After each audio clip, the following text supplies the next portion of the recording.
Magnus Madsson med frispark. Derovre ligger der en helt umarkeret spiller. Og det er første mål af Gabriel Pereira, den brasilianske midtforsvarer. Mere FC København. Leaer ud mod Gotulashvili. Et godt træk. Og han falder i feltet. Gotulashvili. Men der er kommet en anbefaling til Morten Krog om at se situationen igen. Straffespark til FC København.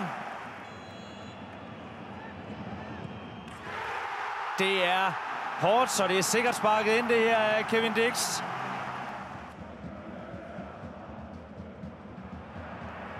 Sebulonsen, der slipper igennem her. Og det skulle han have haft mere ud af. Ja, kan Sebulonsen? Kan han have frit løb mod mål her? Det sidder der i hvert fald en videodommer og har den mening.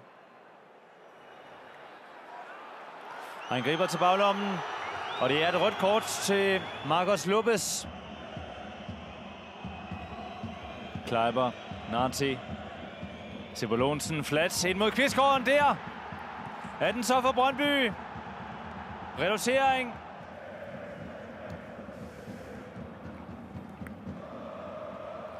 Bischoff kommer godt fri. Sebulonsen. Det er ind mod Vallys, så det er en stor chance til Nikolaj Vallys. Så er der muligheder måske, hvis Klaassen kan komme på den. Det kan han.